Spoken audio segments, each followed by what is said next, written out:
अगर अगर कांग्रेस पार्टी अपना काम करती तो कांशीराम जी सक्सेस नहीं हो पाते, मगर अगर जवाहरलाल नेहरू जिंदा होते तो कांशीराम जी कांग्रेस के चीफ मिनिस्टर होते।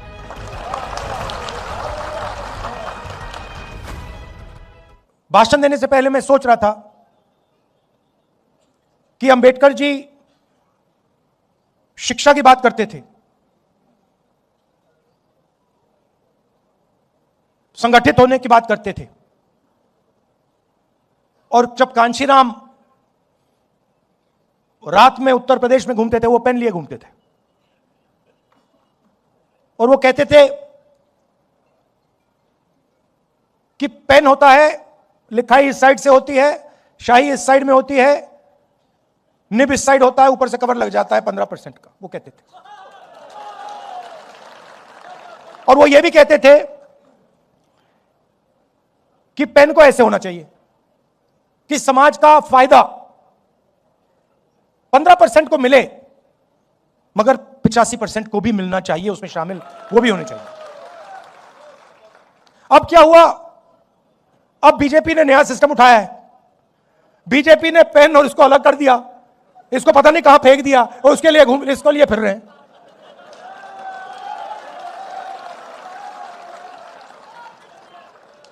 मतलब जो पहले रास्ता था जिस पे हम चल रहे थे और तेजी से चलना था, और उसमें कांग्रेस पार्टी की भी कमियां थी, इसलिए कांशीराम जी सफल हुए। अगर कांग्रेस पार्टी अपना काम करती तो कांशीराम जी सक्सेस नहीं हो पाते। और मैंने किसी और से एक दिन कह दिया, पता नहीं सही कहा या गलत कहा, मगर अगर जवाहरलाल नेहरू जिंदा होते तो कांशीराम जी कांग्रेस के चीफ मिनिस्टर होते।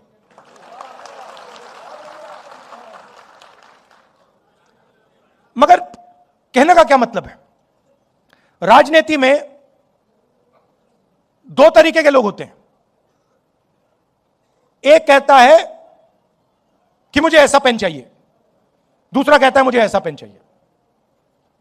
मतलब मुझे पेन ऐसा चाहिए कि सब लोगों को फायदा हो, समाज में कोई पीछे ना रहे, और अगर हिंदुस्तान में प्रगति हो रही है तो गरीब से गरीब बच्चा किसी भी वर्ग का हो, उस प्रगति में उसको शामिल होना चाहिए।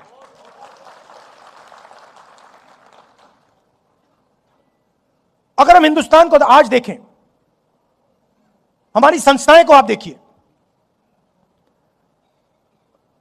किसको भी चुन लीजिए, जुडिशरी चुननी है उसको चुन लीजिए, मंत्रिमंडल देख लीजिए, ब्यूरोक्रेसी देख लीजिए, शिक्षा का सिस्टम देख लीजिए, कॉर्पोरेट इंडिया देख लीजिए, किसी एक को चुन लीजिए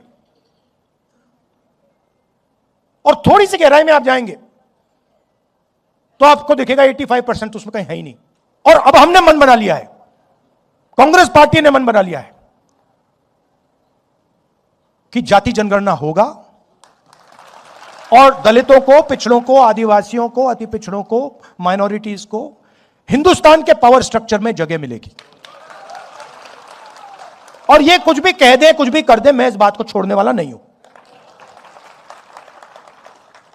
और अब मामला बड़ा आसान हो गया है।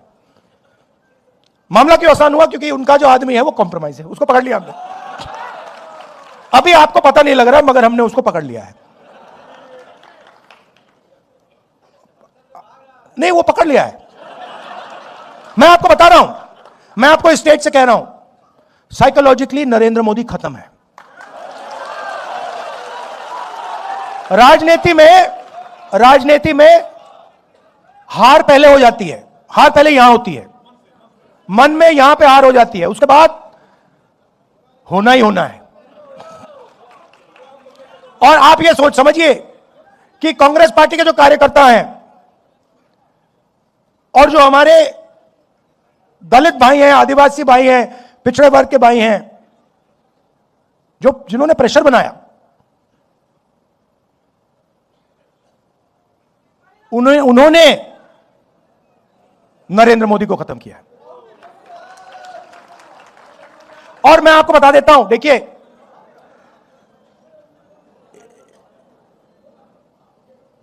जो आपने बोला ना, कांग्रेस पार्टी का जो धन है, कांग्रेस पार्टी गरीब पार्टी, बीजेपी अमीर पार्टी बन गई।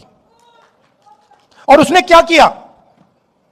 बीजेपी ने, नरेंद्र मोदी ने अपना पूरा का पूरा धन अदानी को नहीं दिया।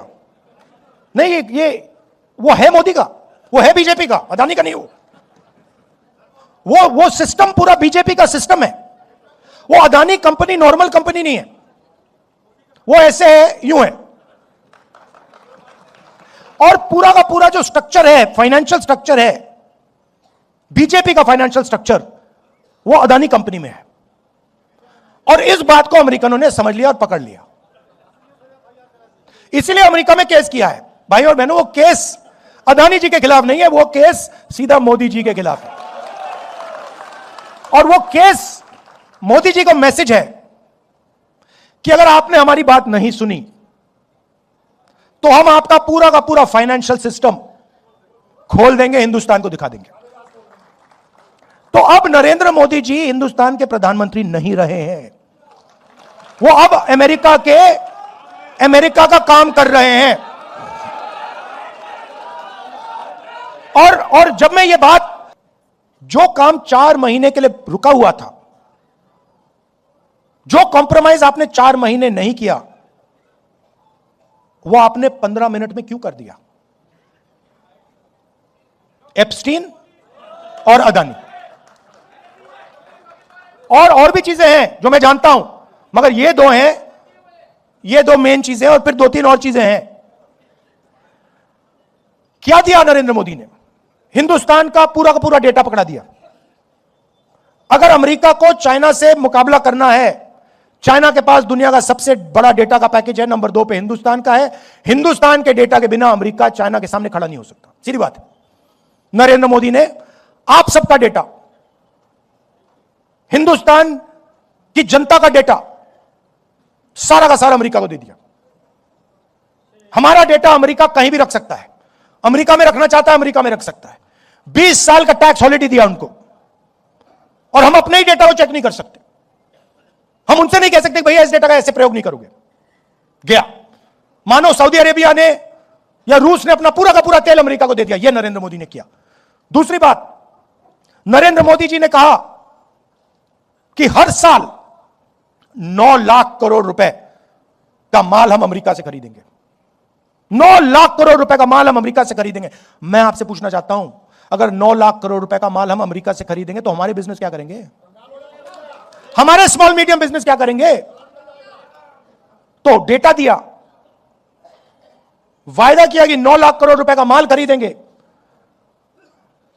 कपास, सोया, फल, बादाम, अखरोट, दाल, अब अमेरिका के जो किसान हैं वो अपना यहां बेचेंगे। अमेरिका के खेत बड़े बड़े 500 एकड़, 1000 एकड़ की पूरी मैकेनाइज्ड। हमारे खेत 5 एकड़, 2 एकड़, 3 एकड़, यहां पे कोई मैकेनाइजेशन नहीं, सारा का सारा माल उनका अंदर आ जाएगा, खत्म कर देगा। और आखिरी बात जो गौतम जी ने कही, हमारी एनर्जी सिक्योरिटी। अभी आप देखना क्या होने वाला है यहां पे।